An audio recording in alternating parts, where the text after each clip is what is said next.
ప్రతి సంవత్సరం మనం నాగపంచమి పండుగ ఎందుకు జరుపుకుంటాం? దాని వెనుక ఉన్న ఆసక్తికరమైన కథల్లో ఒకటి ఈ రోజు తెలుసుకుందాం. బృందావనంలో యమునా నది ఉంది.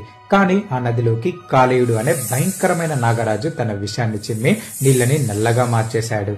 ఆ నీళ్లు తాగిన పశువులు, పక్షులు, మనుషులు కూడా ప్రాణాలు కోల్పోవడంతో ప్రజలు భయంతో వణికిపోయారు. ఒకరోజు మన బాలకృష్ణుడు తన స్నేహితులతో ఆడుకుంటుంటే బంతి నదిలో పడింది. అందరూ భయపడి వెనక్కి తగ్గిన కృష్ణుడు ఏమాత్రం భయం లేకుండా ఆ నదిలోకి దూకాడు. తన సామ్రాజ్యంలోకి వచ్చిన చిన్న పిల్లాన్ని చూసి ఆగ్రహించిన కాలేయుడు తన పడగలతో విషాన్ని చిమ్ముతూ కృష్ణుడిపై దాడి చేశాడు.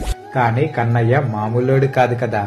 ఆయన చిరునవ్వుతో కాలేయుడి పడగలపైకి ఎక్కి తన దివ్యమైన పాదాలతో తాండవం చేయటం మొదలుపెట్టాడు. కృష్ణుడి ఒక్కో అడుక్కి కాలేయుడి పడగలు నలిగిపోయాయి. వాడి విషం మొత్తం బయటకొచ్చేసింది. ప్రాణాల కోసం విలువిల్లాడిన కాలేయుడి భార్యలు, పిల్లలు వచ్చి కృష్ణుడిని శరణు వేడుకున్నారు. వారి ప్రార్థన విని కృష్ణుడు కాలేయుడిని క్షమించి ఇకపై ఎవరికి హాని చెయ్యవద్దని, యమునా నదిని విడిచిపెట్టి వెళ్లిపోవాలని ఆదేశించాడు. అప్పుడే కృష్ణుడు కాలేయుడికి ఒక అద్భుతమైన వరం ఇచ్చాడు. ఇకపై శ్రావణ శుద్ధ పంచమి నాడు నిన్ను భక్తితో పూజించిన వారికి సర్పభయం ఉండదు అని అనుగ్రహించాడు. చూశారు కదా, నాగపంచమి పండుగ వెనుక ఉన్న అద్భుతమైన కథల్లో ఇదొకటి. ఈ కృష్ణుడి లీల మాత్రమే కాకుండా నాగుల పుట్టుక గురించి, జనమేజయుడి సర్పయాగం లాంటి మరిన్ని ఆసక్తికరమైన కథలు తెలుసుకోవాలి అంటే ఫుల్ వీడియో మా యూట్యూబ్ ఛానల్లో ఉంది, వెళ్లి చూడండి.